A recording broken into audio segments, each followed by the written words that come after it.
नमस्कार दोस्तों, मैं अखिलेश मिश्रा आपके अपने एजुकेशनल यूट्यूब चैनल विद्यार्थी तक में स्वागत करता हूं। जय हिंद साथियों, कैसे हैं आप सभी। मैं अखिलेश मिश्रा एक बार फिर से आप सभी साथियों का आपके अपने यूट्यूब चैनल विद्यार्थी तक पे हार्दिक स्वागत करता हूं। साथियों, ये डेली हम लोगों की प्रत्येक दिन बाल विकास अर्थात चाइल्ड डेवलपमेंट की क्लास होती है, जो कि हम लोग UP TET, C TET and super TET के सिलेबस को टारगेट करते हुए हम लोग अपनी इस क्लास को करते हैं। जिसके लिए साथियों हम लोग सिलेक्शन बैच लॉन्च किए थे, जिसके सिलेक्शन बैच की ये हम लोगों की बाल विकास में अगर देखा जाए, बाल विकास के पार्ट में सिलेक्शन बैच की ये 35 नंबर की क्लास है, अर्थात 35 नंबर की क्लास है, जिसमें हम लोग UP TET, C TET and super TET के कंबाइंड सिलेबस को टारगेट करते हुए हम लोगों ने इस बैच को लॉन्च किया। कंबाइंड सिलेबस को लॉन्च करने का मेन मकसद यह था साथियों कि हम लोग एक ऐसी रणनीति के तहत अपने सिलेबस को अपने यूट्यूब चैनल विद्यार्थी तक पे पूरा करवाएं, थ्योरी के साथ ऐसे इस तरीके से पूरा करवाएं साथियों कि चाहे वो यूपी टेट का एग्ज़ाम हो, चाहे सी टेट का एग्ज़ाम हो, चाहे सुपर टेट का एग्ज़ाम हो, किसी भी एग्ज़ाम को अगर आप लोग देते हैं, इन तीनों में से किसी भी एग्ज़ाम को अगर देते हैं तो इन तीनों के सिलेबस को अच्छे से कंबाइंड करते हुए हम लोगों ने एनालिसिस किया। एनालिसिस करने के बाद अपने यूट्यूब चैनल पे देने का काम किया। कारण यह था सिर्फ साथियों कि जिससे कि आप लोगों को यूपी टेट के लिए अलग से, सी टेट के लिए अलग से और सुपर टेट के लिए अलग से कोचिंग करने की बिल्कुल आवश्यकता और ज़रूरत ना पड़े। अगर आप एक ही क्लास को अच्छे से विधिवत शुरू से लेकर लास्ट तक अपने हाथों से लिखी हुई नोट्स को अच्छे से, थ्योरी को अच्छे से पढ़ते हुए, समझते हुए अगर चीज़ों को आप लोग करते हैं तो आपको तीनों में से किसी की अलग अलग से क्लास करने की, किसी भी ना ही ऑफलाइन ना ही ऑनलाइन करने की ज़रूरत होगी। क्योंकि हमारे इस प्लेटफॉर्म पे, यूट्यूब चैनल विद्यार्थी तक पे आप लोगों को अच्छे से बिल्कुल डीपली थ्योरी पढ़ाई जाती है, थ्योरी के साथ सिलेबस को पूरा किया जा रहा है। बाल विकास के पार्ट में साथियों हम लोग अपने 6वें चैप्टर को इस समय लगभग समाप्त करने जा रहे हैं। जहाँ तक है कि आज हम लोगों का 6वां चैप्टर जो कि बुद्धि से रिलेटेड है साथियों, किससे, जो कि बुद्धि से रिलेटेड है, जिसका नाम है बुद्धि के निर्माण का आलोचनात्मक दृष्टिकोण एवं बहुआयामी बुद्धि नामक चैप्टर को हम लोग, जो कि 6वां चैप्टर है बाल विकास के पार्ट में, हम लोग इसको पढ़ रहे हैं। इसमें साथियों हम लोगों ने अनेकों टॉपिक जैसे मानसिक आयु व बुद्धिलब्धि, बुद्धि परीक्षण के प्रकार कौन कौन से होते हैं साथियों, साथ ही साथ बुद्धि का मापन किस प्रकार से किया जाता है और भारत में बुद्धि के कौन कौन से परीक्षण किए गए, साथ ही साथ बुद्धि की विशेषता क्या होती है, बुद्धि के प्रकार कौन से होते हैं, बुद्धि की संकल्पना कहाँ से आई, साथ ही साथ बुद्धि के कौन कौन से सिद्धांत होते हैं, इन सभी टॉपिकों को हम लोगों ने अच्छे से डीपली पढ़ते हुए समाप्त किया।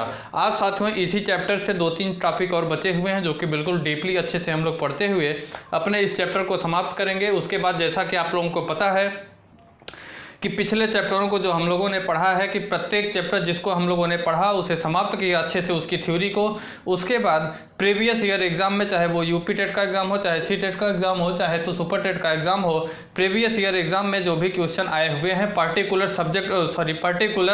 चैप्टर से रिलेटेड, पार्टिकुलर अध्याय से रिलेटेड साथियों, जो भी प्रीवियस ईयर एग्जाम में क्वेश्चन आए हुए हैं, या तो फिर जो क्वेश्चन बार बार रिपीटेड किए गए हैं पार्टिकुलर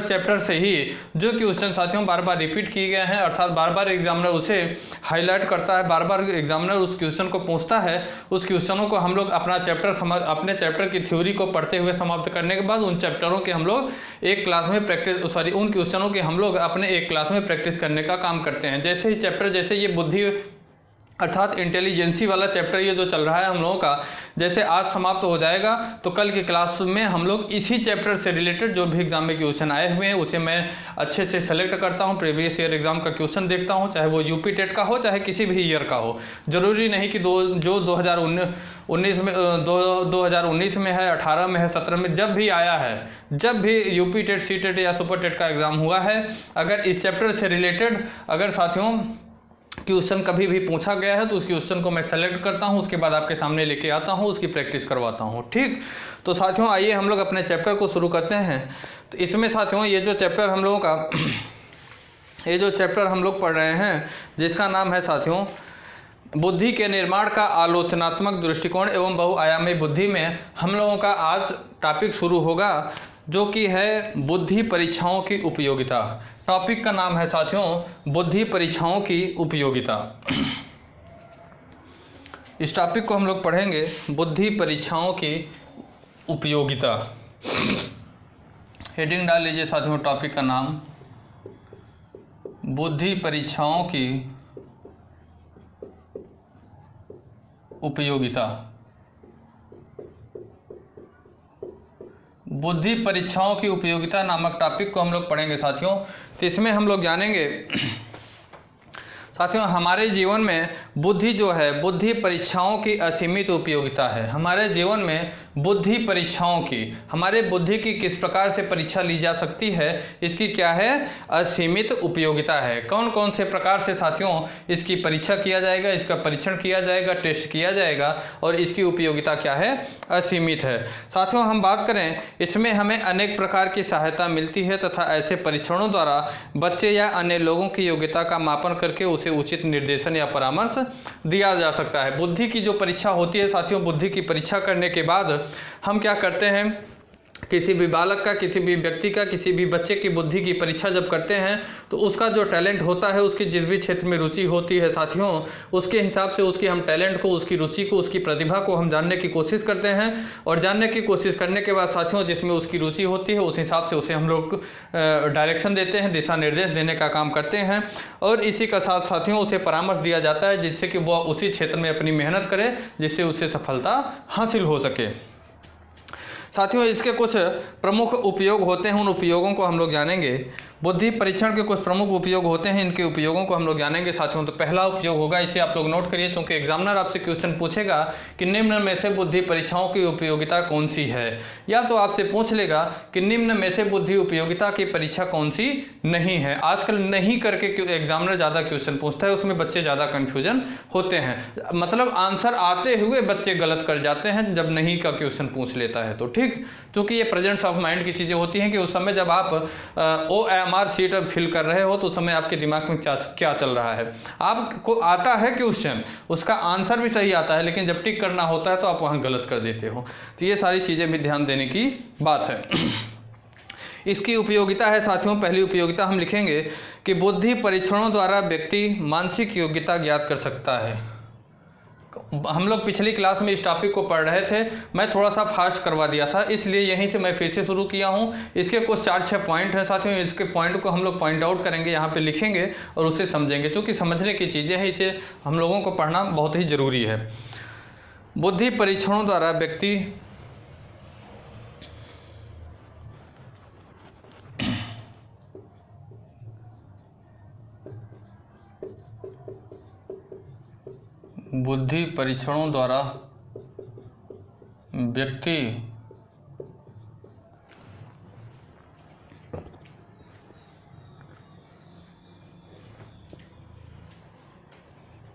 मानसिक योग्यता ज्ञात कर सकता है।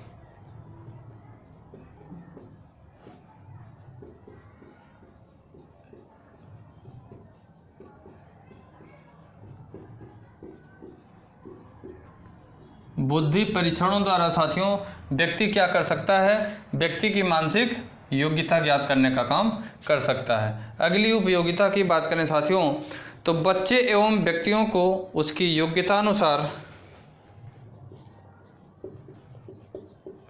बच्चों एवं व्यक्तियों को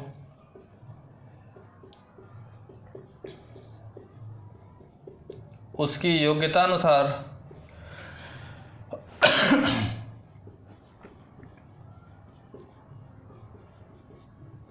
बच्चे एवं व्यक्तियों को उसकी योग्यतानुसार कार्य चुनने का सुझाव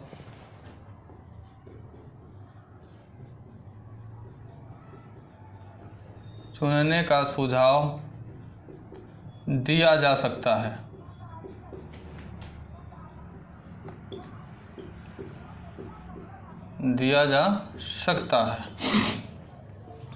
तीसरी बात है साथियों उपयोगिता, कि बच्चों को शिक्षा देने के लिए बच्चों को शिक्षा देने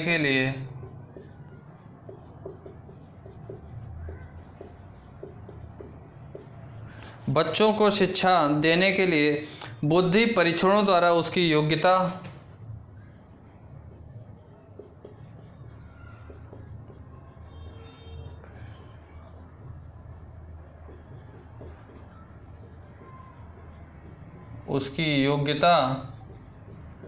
बुद्धि परीक्षणों द्वारा उसकी योग्यता ज्ञात करके उचित सलाह दी जा सकती है।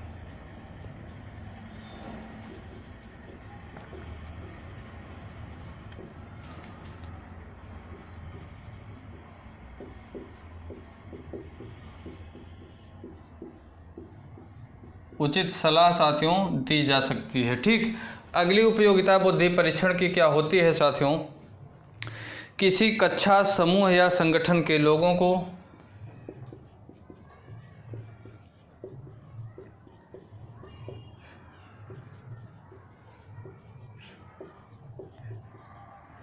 किसी कक्षा, समूह या संगठन के लोगों को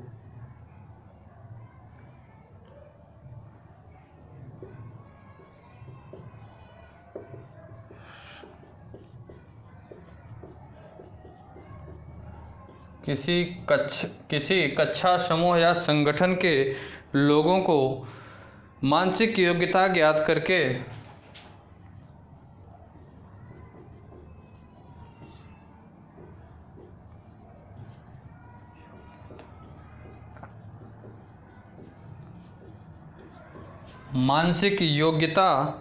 ज्ञात करके उन्हें एक दूसरे से विभेदित किया जा सकता है।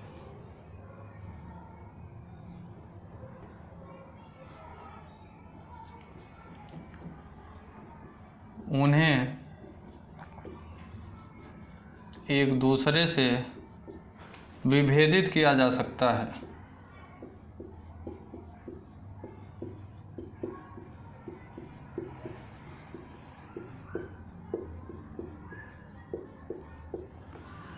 अगली उपयोगिता की बात करें बुद्धि परीक्षण की साथियों, शिक्षण प्रशिक्षण के लिए परीक्षार्थियों का चयन कर सकते हैं। शिक्षण प्रशिक्षण के लिए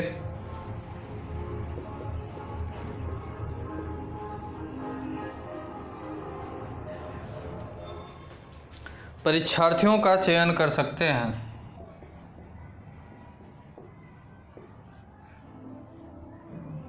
क्या मिस्टेक हो रहा है आज?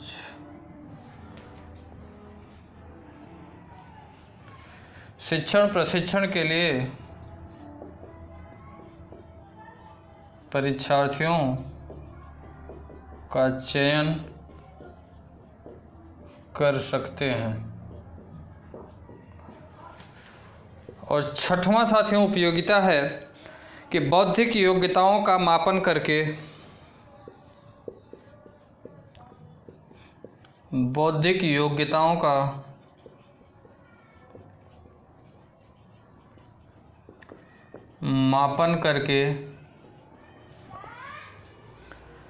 बच्चों की सफलता की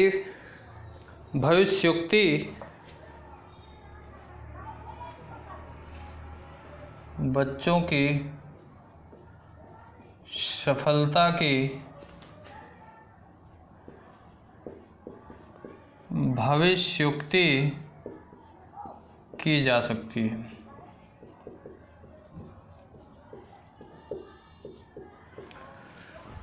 अगली उपयोगिता है साथियों, एक उपयोगिता और है, विशेष प्रकार की शिक्षा या व्यावसायिक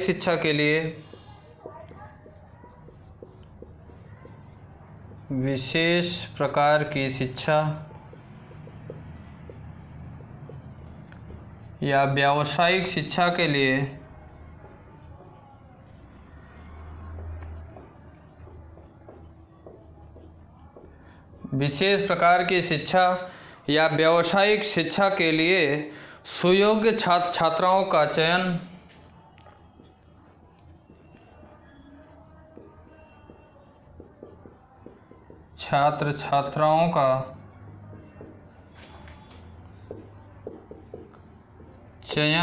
किया जा सकता है।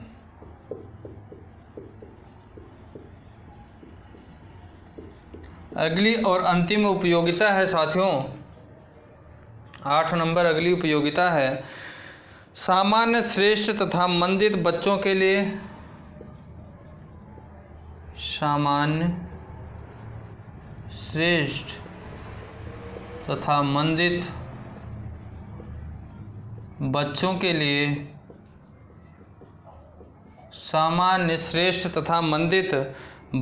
लिए अलग अलग शैक्षणिक योग्यताएं बनाने में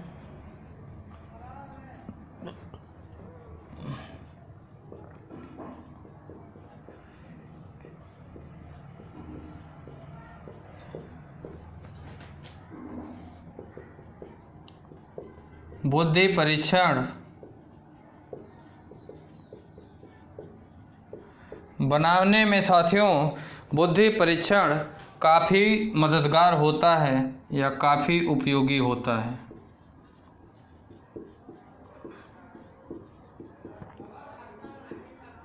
साथियों बुद्धि परीक्षण की मैंने कुछ 6, 7, 8 उपयोगिता लिखी। किसकी?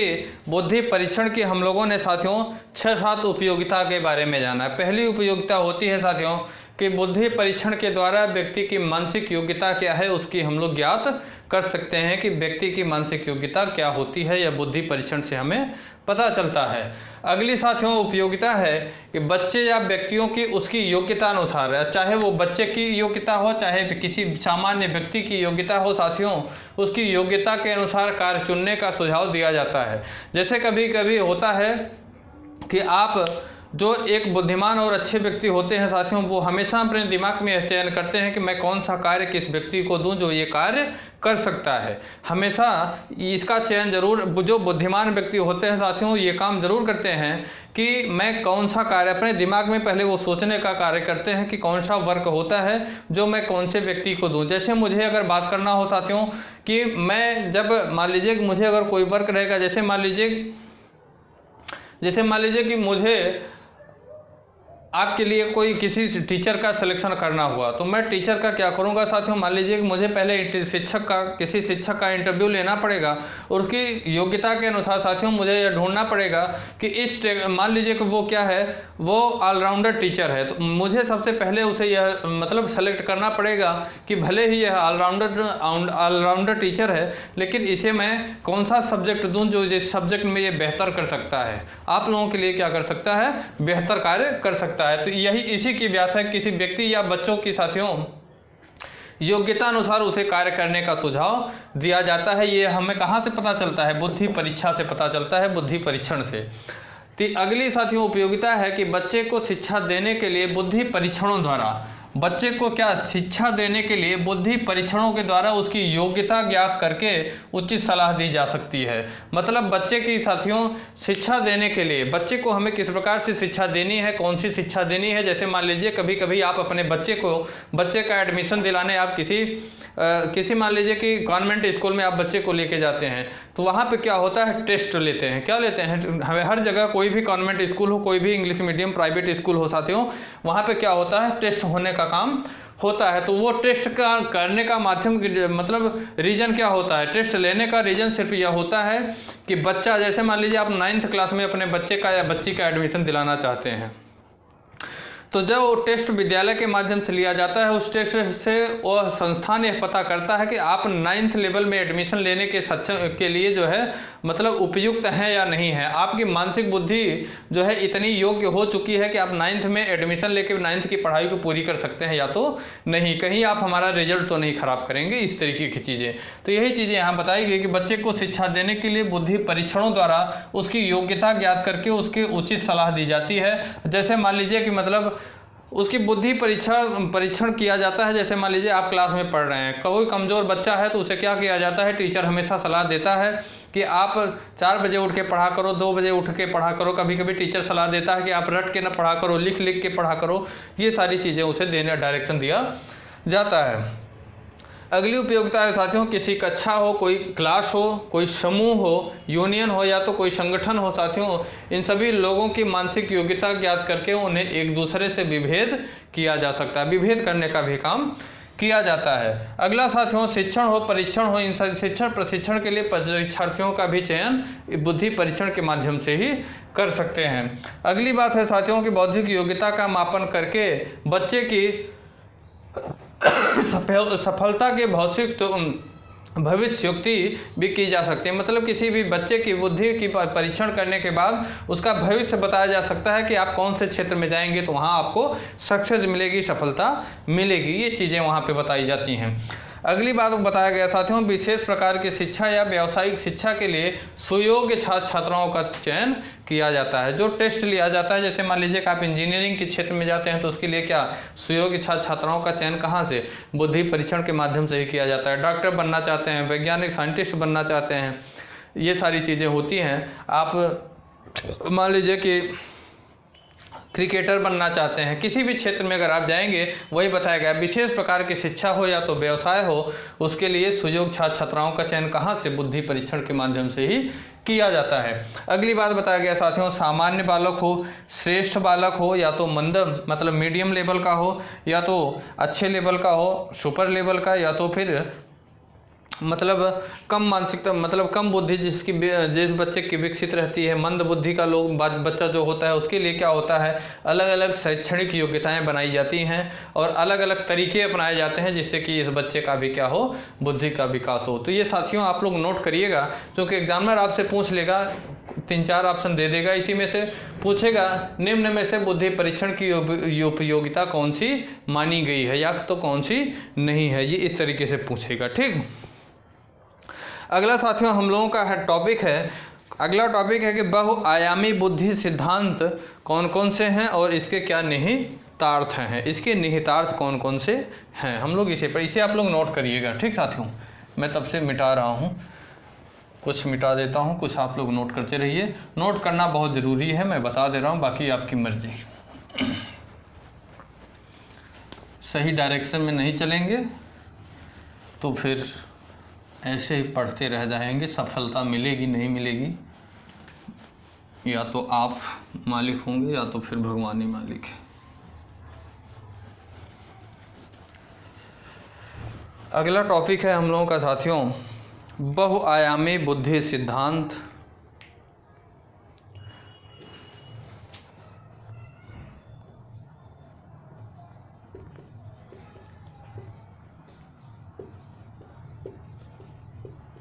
बुद्धि सिद्धांत एवं इसके निहितार्थ, इसके निहितार्थ।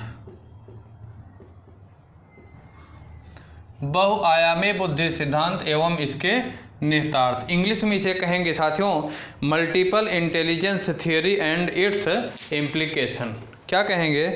इम्प्लीकेशन। ठीक साथियों, तो साथियों जो बहुआयामी बुद्धि सिद्धांत एवं इसके निहितार्थ हैं, इसकी अगर हम लोग चर्चा करें तो साथियों इस सिद्धांत का साथियों विकास गार्डनर द्वारा 1983 में किया गया। इस सिद्धांत का विकास एक वैज्ञानिक है जिनका नाम है गार्डनर, उन्होंने 1983 में किया। लिखेंगे इस सिद्धांत का विकास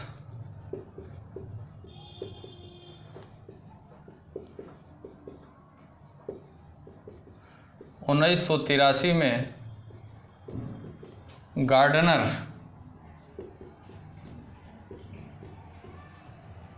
के द्वारा किया गया।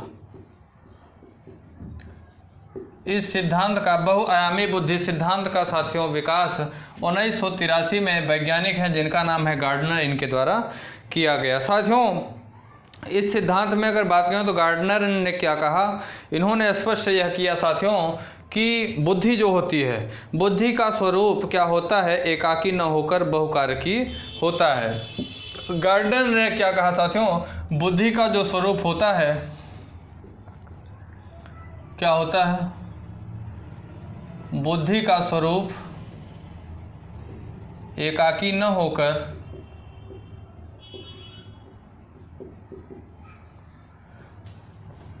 बहुआयामी होता है। कैसा होता है साथियों? बहुकारकी होता है।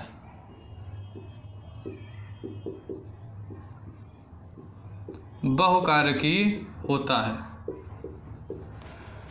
गार्डनर ने कहा साथियों कि बुद्धि का जो स्वरूप होता है वह एकाकी न होकर बहुकारकी होने का काम करता है। और इन्होंने कहा साथियों इस सिद्धांत का आधार उनके द्वारा मनोविज्ञान तथा मनोमितीय विधियों के क्षेत्र में किए गए शोध हैं। इस सिद्धांत का साथियों अगर बात करें, इस सिद्धांत का जो आधार इन्होंने माना, क्या माना? न्यूरो मनोविज्ञान को माना। इस सिद्धांत का साथियों अगर आधार बात करें, बहुआयामी बुद्धि सिद्धांत के आधार की बात करें तो इसका आधार इन्होंने क्या माना? मनोविज्ञान को माना। और साथियों इन्होंने माना न्यूरो मनोविज्ञान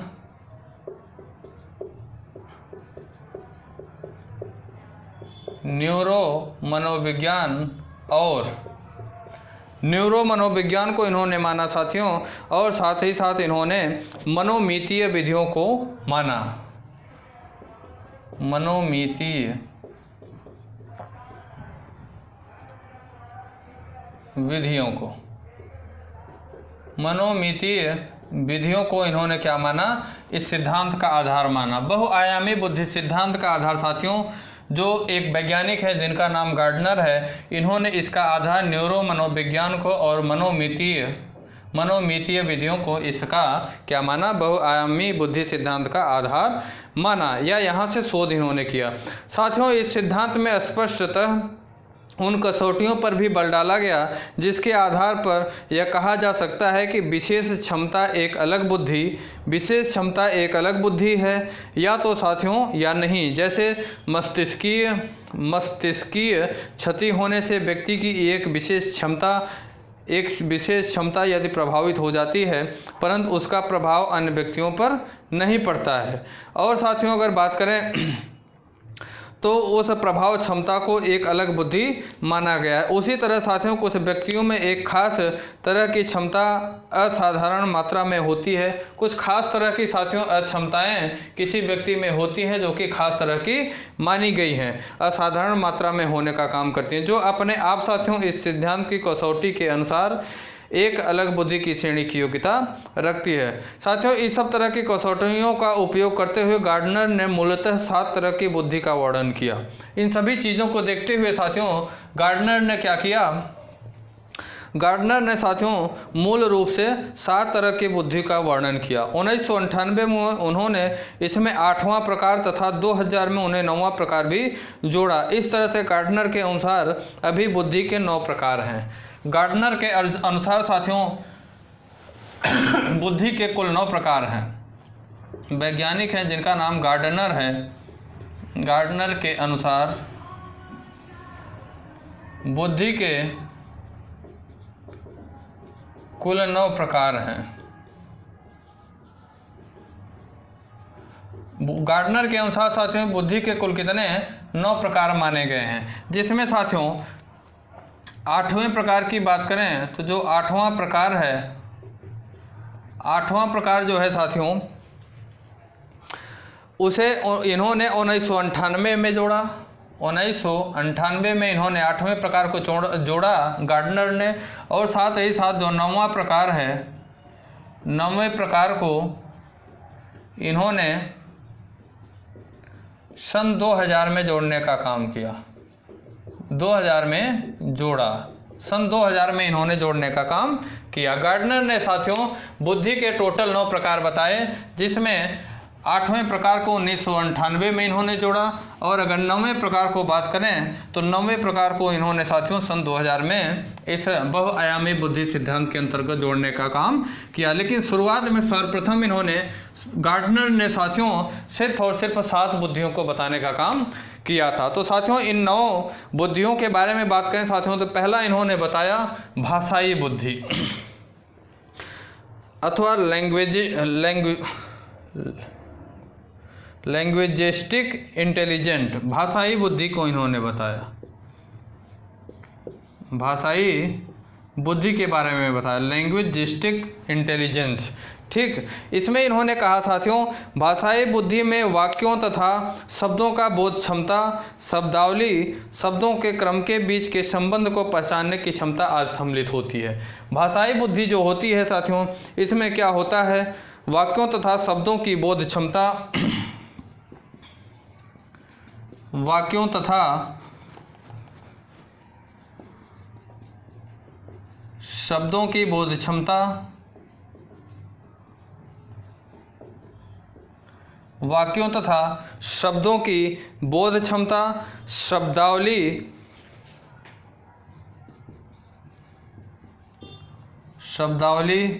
शब्दों के क्रम को साथियों,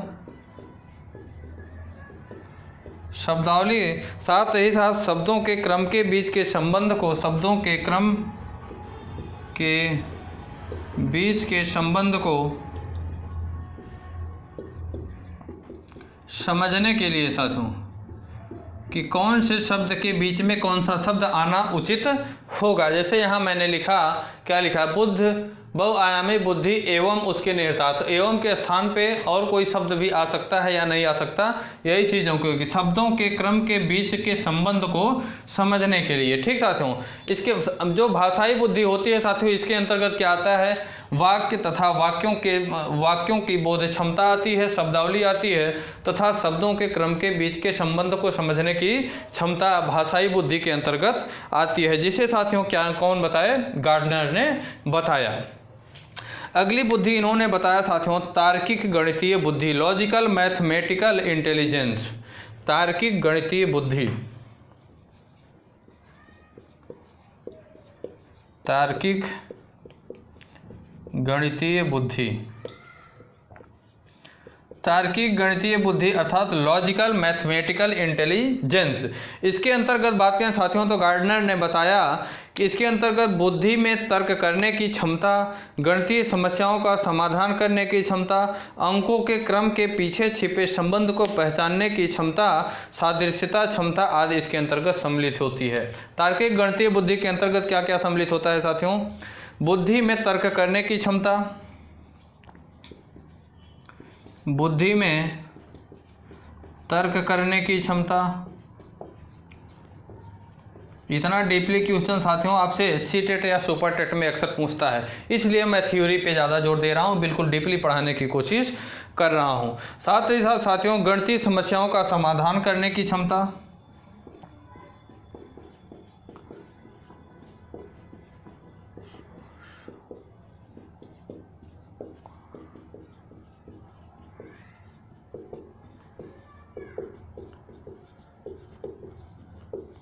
गणितीय समस्याओं का समाधान करने की क्षमता, साथ ही साथ साथियों अंकों के क्रम के पीछे छिपे संबंध,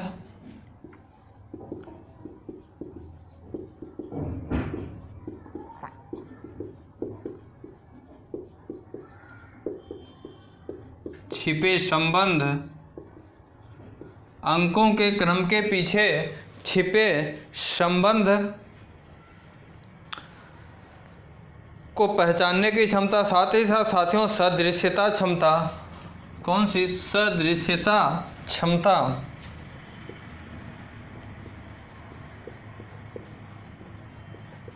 आदि क्षमताएं साथियों कौन सी, तार्किक गणितीय बुद्धि के अंतर्गत आती हैं। कौन कौन सी, बुद्धि में तर्क करने की क्षमता, गणितीय समस्याओं के समाधान करने की क्षमता साथियों, अंकों के क्रम के पीछे छिपे संबंध के पहचानने की क्षमता, सादृश्यता क्षमता इत्यादि जैसी क्षमताएं जो होती हैं वो गणितीय तार्किक गणितीय बुद्धि अर्थात लॉजिकल मैथमेटिकल इंटेलिजेंस के अंतर्गत आती हैं।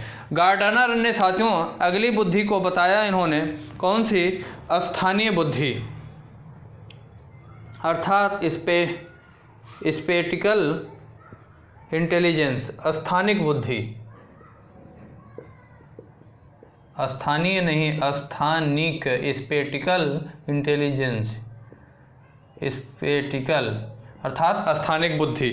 इसके अंतर्गत बात करें साथियों तो इसमें स्थानिक चित्रों और को मानसिक रूप से परिवर्तित करने की क्षमता तथा स्थानिक कल्पना करने की क्षमता आज सम्मिलित होती है। इसमें क्या होती है, स्थानिक चित्रों को मानसिक रूप से परिवर्तित करने की क्षमता,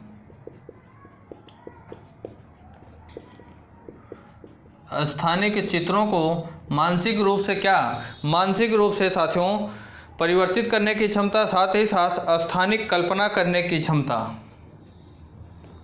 स्थानिक कल्पना करने की क्षमता जो होती है वो स्थानिक बुद्धि के अंतर्गत आती है। अगली साथियों बुद्धि को इन्होंने बताया गार्डनर ने, शारीरिक गतिक बुद्धि।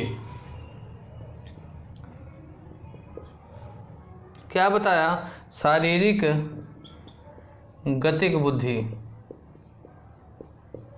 शारीरिक गतिक बुद्धि की बात करें साथियों तो इसके अंतर्गत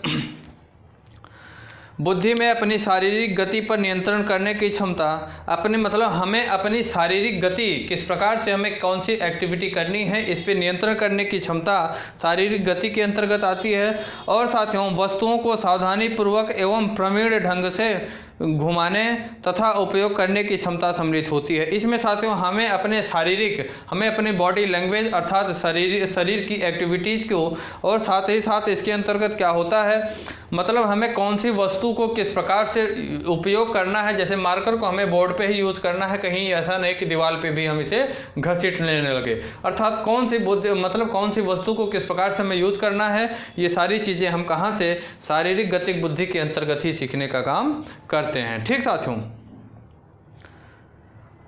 जैसे अगर बात करें इसके अंतर्गत होता है साथियों बुद्धि की आवश्यकता। जैसे क्रिकेट खिलाड़ी किस प्रकार से हमें कौन सी बॉल को फोर मारना है, चौका मारना है, कौन सी बॉल को सिक्स मारना है, कौन सी बॉल को हमें क्या करना है, प्लेस करना है। ठीक, ये सारी चीज़ें जैसे होती हैं। ख़ास तौर पे इसमें क्रिकेट खिलाड़ी आते हैं, टेनिस खिलाड़ी, न्यूरो सर्जन भी आते हैं, शिल्पकारी भी आते हैं, इसमें से अधिक होते हैं, क्योंकि इनमें अपनी शारीरिक गति को नियंत्रण करने में वस्तुओं का उपयोग प्रवीणतापूर्वक करना पड़ता है। मतलब शरीर को नियंत्रित करते हुए वस्तुओं का किस प्रकार से हमें उपयोग करना है, ये चीज़ें साथियों शारीरिक गतिक बुद्धि के अंतर्गत आती हैं। अगली बात हम करें साथियों सांगीतिक बुद्धि। अगली बात हम करेंगे 5वें नंबर पे सांगीतिक बुद्धि की बात करेंगे।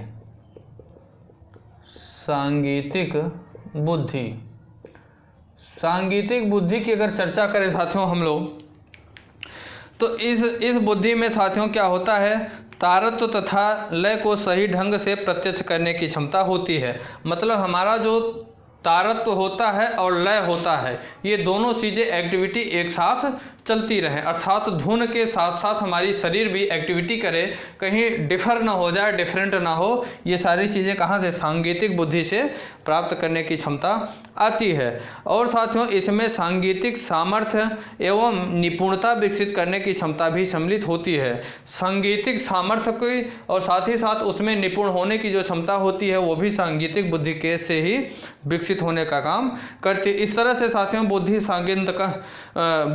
इस तरीके की बुद्धि साथियों संगीतकार तथा गीतकार में अधिक पाई जाती है। ये बुद्धि जो सांगीतिक बुद्धि होती है, यह संगीतकार और साथियों जो गीतकार होते हैं उन लोगों में यह बुद्धि सामान्यतः पाई जाती है।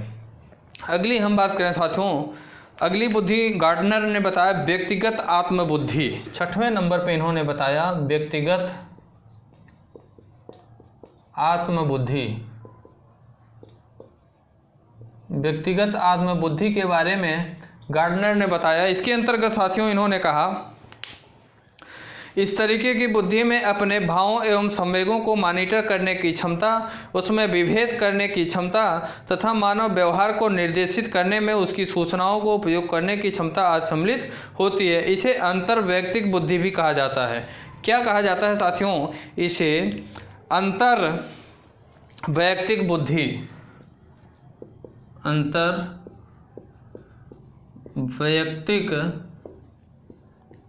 बुद्धि भी कहा जाता है। ये जो साथियों व्यक्तिगत आत्मबुद्धि होती है, इसे अंतर्वैयक्तिक बुद्धि भी कहे जाने का काम किया जाता है। मैंने बताया कि इसके अंतर्गत क्या होता है, अपने भाव को हमें किस प्रकार से प्रकट करना है, मेरा संवेग क्या होगा साथियों, संवेग क्या होगा, संवेग को मॉनिटर करने की जो क्षमता होती है, साथ ही साथ उसमें विभेद करने की क्षमता, मानव व्यवहार को निर्देशित करने में उन सूचनाओं को उपयोग करने की जो क्षमता होती है, ये सभी क्षमताएं व्यक्तिगत आत्मबुद्धि या अंतर्वैयक्तिक बुद्धि के अंतर्गत सभी सम्मिलित होते हैं। अगली बुद्धि है साथियों व्यक्तिगत अन्य बुद्धि। 7वें नंबर पे जो बुद्धि आएगी वो आएगी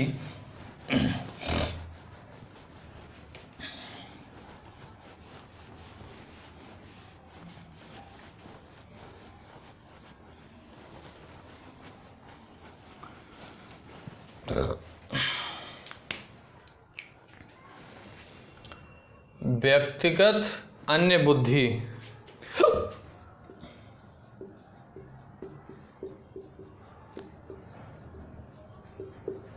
व्यक्तिगत अन्य बुद्धि की अगर बात करें साथियों, तो व्यक्तिगत अन्य बुद्धि के अंतर्गत साथियों बुद्धि में दूसरे व्यक्ति की प्रेरणा, इच्छा तथा आवश्यकताओं को समझने की क्षमता तथा उनकी मनोदशाओं एवं चित्त प्रकृति मॉनिटर करके इसकी नई परिस्थिति में किस तरह से व्यवहार करेगा के बारे में पूर्वाकथन करने की क्षमता होती है। इसमें क्या होती है साथियों, व्यक्तियों को समझने की क्षमता। व्यक्तिगत अन्य बुद्धि की अगर बात करें साथियों, तो इसमें क्या होती है, दूसरे व्यक्ति की प्रेरणा, दूसरे व्यक्ति की साथियों प्रेरणा को समझने की क्षमता, साथ ही साथ और इसमें अगर बात करें साथियों इच्छाओं तथा आवश्यकताओं को, प्रेरणा, इच्छा तथा आवश्यकता, इच्छा तथा आवश्यकताओं को दूसरे व्यक्ति की साथियों क्या प्रेरणा है, क्या इच्छा है, क्या आवश्यकता है, इसे साथियों समझने की क्षमता, समझने की जो क्षमता होती है, तथा साथियों उनकी मनोदशा एवं चित्त प्रकृति को मॉनिटर करने की, उन दूसरे व्यक्ति की क्या मनोदशा क्या है, मनोदशा को, तथा साथियों मनोदशा को, साथ ही साथ उनकी चित्त प्रकृति क्या किस प्रकार से चल रही है, उनकी चित्त प्रकृति किस प्रकार से चल रही है, उसे मॉनिटर करने की जो क्षमता होती है वह व्यक्तिगत अन्य बुद्धि से ही प्राप्त की जा सकती है। ठीक साथियों, इसे अंतर्वैयक्तिक बुद्धि भी कहा जाता है, अंतर्वैयक्तिक बुद्धि भी कहा जाता है। इसे साथियों अंतर्वैयक्तिक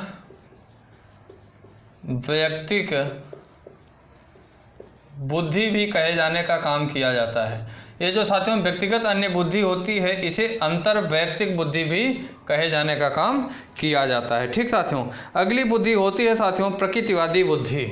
8वें नंबर पे आती है प्रकृतिवादी बुद्धि। क्या आती है? प्रकृतिवादी बुद्धि। प्रकृति से रिलेटेड बुद्धि होती है साथियों। किससे? प्रकृति से, अर्थात नेचुरल से रिलेटेड बुद्धि होती है, प्राकृतिक बुद्धि जिसे हम लोग कह सकते हैं। इसके अंतर्गत साथियों गार्डनर ने बुद्धि के इस प्रकार को 1998 में संशोधन के बाद जोड़ा है।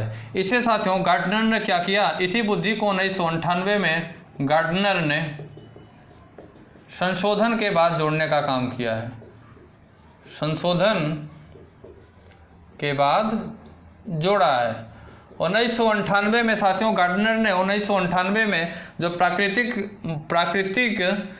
प्रकृतिवादी बुद्धि है इसे 1998 में गार्डनर ने क्या किया? संशोधन करने के बाद जोड़ने का काम किया है। ठीक साथियों, इससे साथियों क्या है, इसका तात्पर्य अगर बात करें तो व्यक्ति में साथियों मौजूद है उसे सही प्रकार से सही पहचान करने के, मतलब व्यक्ति में क्या चीज़ें मौजूद हैं उसे सही प्रकार से समझने की जो क्षमता होती हैं उसे उसकी जो है इसमें पहचान की जा सकती है। और अगर बात करें साथियों इसका तात्पर्य साथियों व्यक्ति में प्रकृति में जो पैटर्न तथा सममिति मौजूद है उसे सही पहचान करने की क्षमता, इस ढंग की बुद्धि साथियों किसान, जैव विज्ञानी तथा वनस्पति वैज्ञानिक आदि में अधिक होती है। ये बुद्धि जो प्रकृतिवादी बुद्धि होती है यह साथियों ज़्यादातर किसानों में, वैज्ञानिकों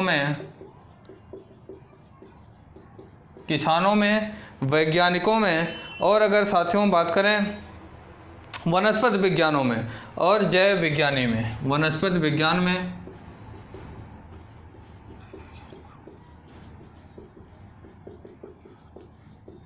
वनस्पति वैज्ञानिकों में, साथ ही साथ साथियों जैव विज्ञानी में,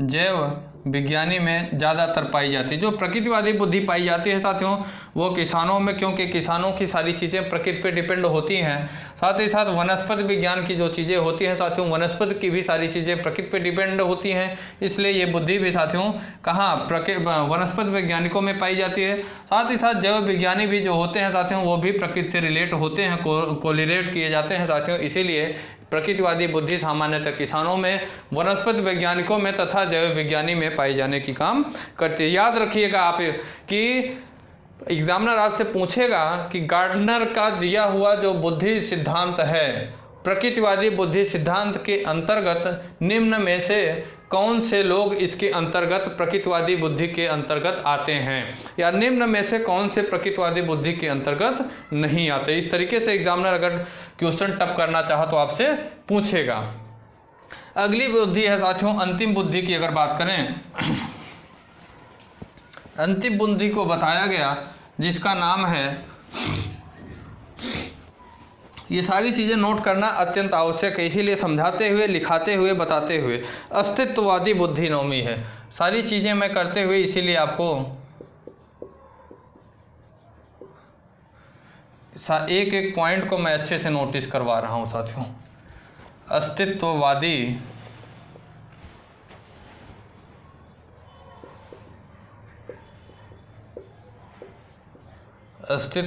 बुद्धि।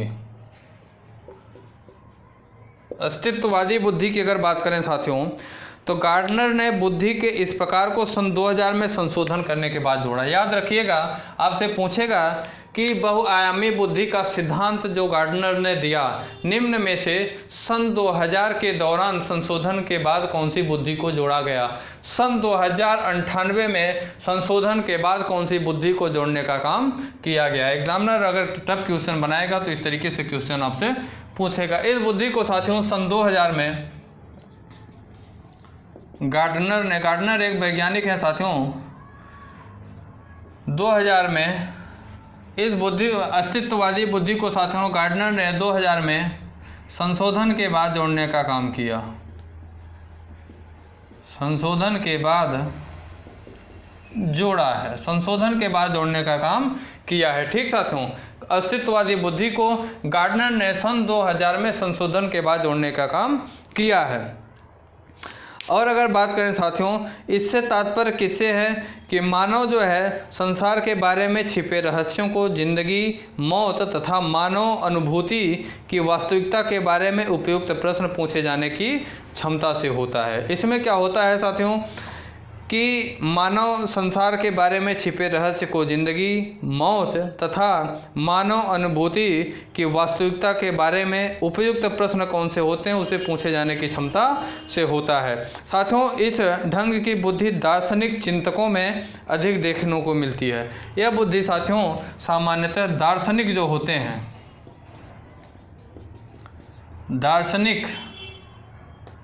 दार्शनिक चिंतकों में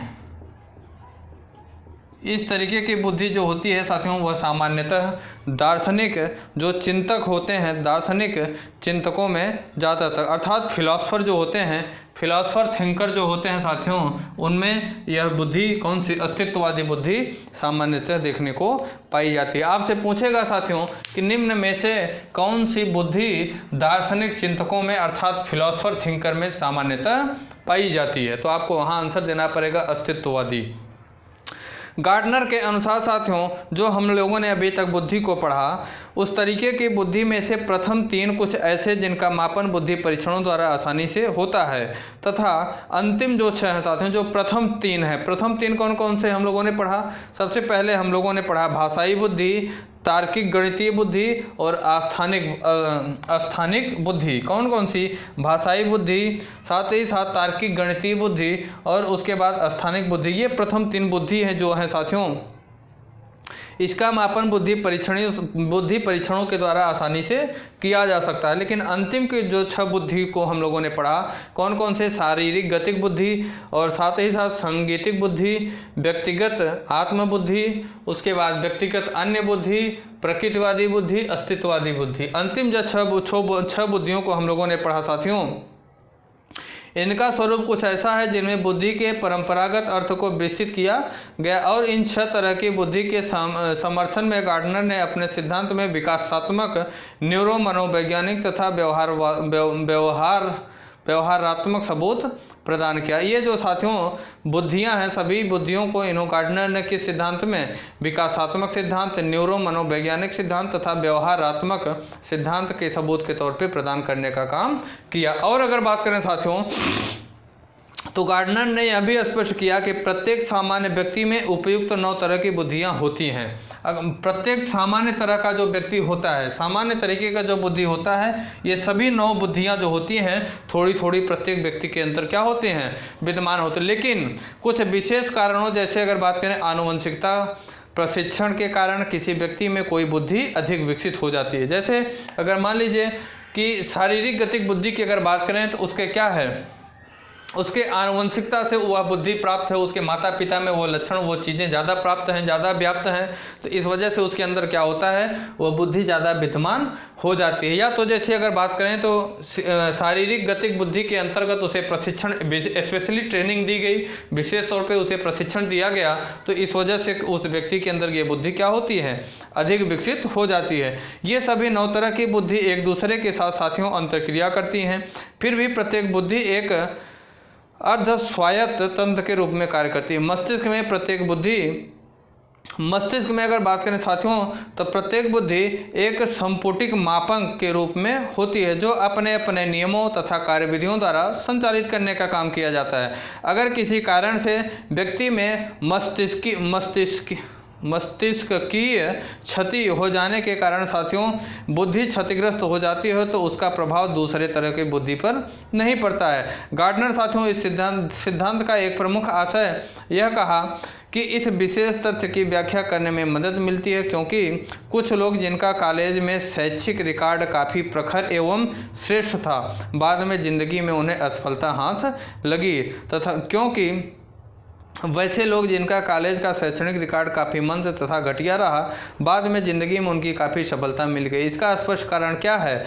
यह है साथियों कि पहले की तरह व्यक्ति में व्यक्तिगत बुद्धि की कमी थी, परंतु दूसरे तरह के व्यक्ति में व्यक्तिगत बुद्धि की अधिकता थी। यही कारण होता है कि पहले व्यक्ति बहुत मंद बुद्धि का होता है। कभी कभी ऐसा देखा जाता है घर गांव में या आसपास के लोगों में या रिलेटिव में देखा जाता है कि यार पहले तो पढ़ने में बहुत कमज़ोर था, मेरे ही साथ तो पढ़ा था, लेकिन पता नहीं कैसे इसे अचानक से सही मिली। घर गाँव वालों की ही लैंग्वेज जो है, बाद में जब कहते हैं कि अरे ये तो बहुत दुष्ट प्रकृति का लड़का है, खराब नेचर का है, पढ़ने लिखने में ठीक नहीं है, बाद में उन्हीं लोगों की लैंग्वेज क्या, अरे बाद में ऐसी मेहनत किया कि देखो आज वो सफल हो गया, और फलाने का लड़का इतना पढ़ने में टैलेंटेड था लेकिन बाद में उसकी संगत गड़बड़ हो गई, देखिए वो सफल नहीं हुआ। यही लैंग्वेज उन लोगों की बाद में क्या होती है, बदल जाती है। ठीक साथियों, यही सारे कारण होते हैं। आगे होने वाले शोधों से गार्डनर के बहुबुद्धि सिद्धांत की वैधता की जांच होगी। अभी इतना ही कहा जा सकता है कि कई मनोवैज्ञानिकों ने गार्डनर द्वारा बताए गए अंतिम तरह की बुद्धि पर टीका टिप्पणी की है। फिर भी इस सिद्धांत से यह स्पष्ट है कि बुद्धि की सिर्फ परीक्षण द्वारा मापे जाने वाले कारकों अर्थात शाब्दिक तथा परिणामिक कौशलों के रूप में ही व्याख्या करना उचित नहीं होगा, बल्कि एक संज्ञानात्मक दृष्टिकोण भी इसके प्रति अपनाना होगा। इस पे अभी तमाम शोध जारी हैं साथियों। गार्डनर ने जितने भी बुद्धियों के बारे में बताया, कुछ के बारे में साथियों कुछ वैज्ञानिकों ने क्या किया, कमेंट किया है, लेकिन अभी उसका पूरा निष्कर्ष फाइनल नहीं आया है। ठीक, अगली साथियों अगला हम लोगों का इसी में अंतिम टॉपिक होगा, जिसका नाम होगा बहुआयामी बुद्धि सिद्धांत के शैक्षणिक निहितार्थ क्या होते हैं। ये हम लोगों का अंतिम टॉपिक होगा इस चैप्टर का। इसे आप लोग नोट करिएगा साथियों। इस चैप्टर के अंतिम टॉपिक की अगर बात करें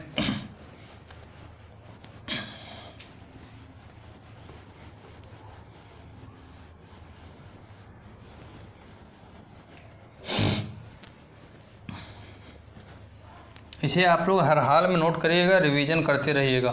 मोस्ट इम्पॉर्टेंट टॉपिक अभी हम लोगों ने पढ़ा। ठीक, ये पूरा चैप्टर ही मोस्ट इम्पॉर्टेंट है। डेट मिट गई, एक सेकेंड, 26/12 है आज। ठीक, कल क्रिसमस था ना। अगला टॉपिक हम लोगों का होगा साथियों बहुआयामी बुद्धि सिद्धांत के शैक्षणिक निहितार्थ। इसे हम लोग मिटाते हैं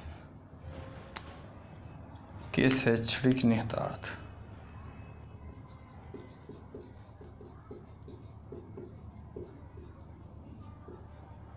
शैक्षणिक निहितार्थ के बारे में हम लोग पढ़ेंगे। ठीक साथियों, बहुआयामी बुद्धि सिद्धांत के शैक्षणिक निहितार्थ क्या होते हैं। तो साथियों गार्डनर के बुद्धि सिद्धांत को स्कूल में लागू करने का प्रयास समुचित में 2 बिंदुओं पर ध्यान केंद्रित करता है। कौन कौन सा? गार्डनर का जो यह बुद्धि सिद्धांत होता है साथियों, वह स्कूलों में मुख्य रूप से 2 तरीके से लागू करने की बात होती है। कौन कौन सा? पहला, पाठ्यक्रम के आधार पर। कौन से पाठ्यक्रम स्कूलों में 2 प्रकार से लागू किया जा सकता है। पहला, पाठ्यक्रम के आधार पर। दूसरा साथियों निर्देश के आधार पर। दूसरा क्या होता है? निर्देश के आधार पर। निर्देश के आधार पर साथियों इसे स्कूलों में लागू किया जाता है। पाठ्यक्रम की अगर बात करें साथियों, और दूसरी बात अगर करें निर्देश की, तो पाठ्यक्रम बनाने वाले इस सिद्धांत के मूल मंत्र के अनुरूप अब उस क्षेत्र में अधिक ध्यान देने लगे हैं जिस पर अब तक तुलनात्मक रूप से कम बल डाला जाता है। जैसे अगर बात करें साथियों कल्पनात्मक लेखन, किसकी? कल्पनात्मक लेखन, अर्थात इमेजिनेटिव राइटिंग और दृष्टिकला अर्थात विजुअल आर्ट तथा स्वलिपि आदि जैसे साथियों क्षेत्रों को भी पाठ्यक्रम में सम्मिलित करने पर बल डालने लगे हैं। कौन कौन से साथियों? कल्पना लेखन को भी, कल्पना लेखन। दूसरी अगर बात करें साथियों, कल्पना लेखन के बाद अगर बात करें तो दृष्टिकला, दृष्टिकला। और तीसरी अगर बात करें साथियों किसकी? स्वरलिपि, स्वरलिपि। इन चीज़ों को क्या किया जा रहा है साथियों? इसे भी अब धीरे धीरे पाठ्यक्रम में सम्मिलित करने पर बल डाला जा रहा है। किस पे? कल्पना लेखन पे भी। आपकी कल्पना क्या है, उससे जितनी कल्पना कर सकते हैं उस चीज़ों को लिखिए। दृष्टिकला के लिए भी बल डाला जा रहा है और स्वरलिपि के भी बारे में भी आजकल के पाठ्यक्रम में जोर दिया जाने लगा है कि पाठ्यक्रम में और निर्देशन में इन चीज़ों को क्या किया जाए? ऐड किए जाने का काम किया जाए। निर्देशन की अगर बात करें साथियों तो निर्देशन को नियोजित करने में शिक्षक को इस बात के लिए सिद्धांत विशेष रूप से प्रेरित करता है कि विभिन्न तरह की बुद्धि, कुल 9 प्रकार की, जो विभिन्न तरीके की अभी हम लोगों ने बुद्धियों को पढ़ा 9 प्रकार की, उन सभी साथियों बुद्धि के अनुरूप ज्ञान विकसित करने के लिए विशेष निर्देश दिया जाना चाहिए। जैसे अंतर्वैयक्तिक बुद्धि, जैसे कौन कौन से साथियों? अंतर्वैयक्तिक बुद्धि, अंतर्वैयक्तिक बुद्धि। और साथियों अगली बुद्धि कौन सी है? से संबंध ज्ञान विकसित करने के लिए निर्देश इस बिंदु पर केंद्रित होना चाहिए। किसी तरीके से साथियों अंतर्वैयक्तिक बुद्धि जो होती है इसे क्या किया जाता है? जैसे अगर अंतर्वैयक्तिक बुद्धि की बात करें साथियों, को विभिन्न तरीके की बुद्धि, कुल 9 प्रकार की बुद्धियों के अनुरूप ज्ञान विकसित करने का निर्देश दिया जाना चाहिए। जैसे अगर अंतर्वैयक्तिक बुद्धि की बात करें, ठीक, से संबंध ज्ञान विकसित करने के लिए निर्देश इस बिंदु पर केंद्रित होना चाहिए। किस तरीके के साथी संगति, क्रॉस उम्र या सहयोगी अधिगम का उपयोग करके छात्रों के अंतर्क्रिया कौशल को विकसित किया जा सकता है। ये साथियों क्या होता है? बहुआयामी बुद्धि के कुछ शैक्षणिक निहितार्थ होते हैं। तो साथियों हम लोगों ने अपने चैप्टर को बिल्कुल अच्छे से डीपली पढ़ते हुए हम लोगों ने समाप्त किया। हम लोगों के चैप्टर का नाम था बुद्धि के निर्माण का आलोचनात्मक दृष्टिकोण एवं बहुआयामी बुद्धि। इस चैप्टर को हम लोगों ने पढ़ा। इस चैप्टर में अगर हम लोगों ने टॉपिक की बात करें साथियों तो बुद्धि की संकल्पना, बुद्धि की क्या विशेषता होती है, बुद्धि के कौन कौन से प्रकार होते हैं, बुद्धि के सिद्धांत कौन कौन से होते हैं साथियों। साथ ही साथ साथियों भारत में बुद्धि परीक्षण कब और किसके द्वारा किया गया, कौन सा सफल हुआ, कौन सा नहीं सफल हुआ, कौन से बुद्धि परीक्षण के कौन से वैज्ञानिकों ने अपोज किया, इसे भी हम लोगों ने जाना। बुद्धि का मापन किस प्रकार से किया जाता है साथियों, इसे भी हम लोगों ने बिल्कुल अच्छे से एक एक पॉइंट को डीपली पढ़ते हुए हम लोगों ने जाना। साथ ही साथ बुद्धि परीक्षण के कौन कौन से प्रकार होते हैं और मानसिक बुद्धि और बुद्धिलब्धि के बारे में हम लोगों ने जाना। अभी आज की क्लास में हम लोगों ने पढ़ा साथियों कि बुद्धि परीक्षाओं का उपयोगिता क्या है। साथ ही साथ हम लोगों ने जाना साथियों बहुआयामी बुद्धि सिद्धांत एवं उसके निहितार्थ। और अंतिम टॉपिक हम लोगों ने पढ़ा साथियों बहुआयामी बुद्धि के शैक्षणिक निहितार्थ। इन सारे चीज़ों को हम लोगों ने अच्छे से डीपली अपनी थ्योरी की क्लास को पूरा किया। ठीक साथियों, तो क्लास को ओवर करते हैं और साथ ही साथ आपको बता दूं कि कल की क्लास में पार्टिकुलर इसी सब्जेक्ट से रिलेटेड जो भी प्रीवियस ईयर एग्जाम में क्वेश्चन आए हुए हैं उन क्वेश्चनों को मैं सेलेक्ट करूंगा।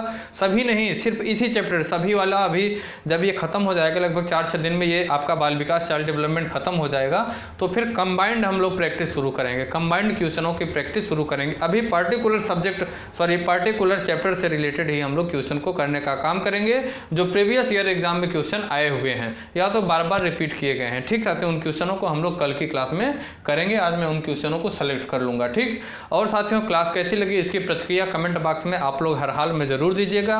क्लास अगर अच्छी लगी हो तो क्लास को आप लोग लाइक करना बिल्कुल ना भूलिए। साथ ही साथ क्लासों को ज़्यादा से ज़्यादा शेयर करिएगा। आपकी जो भी सोशल मीडिया पैट है, चाहे वो फेसबुक हो, व्हाट्सअप हो, इंस्टाग्राम हो, टेलीग्राम हो, प्रत्येक जगह आप अपने इस क्लास को साथियों ज़्यादा से ज़्यादा शेयर करिए, जिससे कि अन्य विद्यार्थियों तक भी जो कि UP TET, CTET and super TET की तैयारी कर रहे हैं या जो इस तैयारी करना चाहते हैं साथियों, तैयारी करने के लिए इच्छुक हैं, ऐसे विद्यार्थियों तक आपका यूट्यूब चैनल विद्यार्थी तक पहुंच सके और उनके भी करियर में अपनी कुछ भूमिका निभा सके।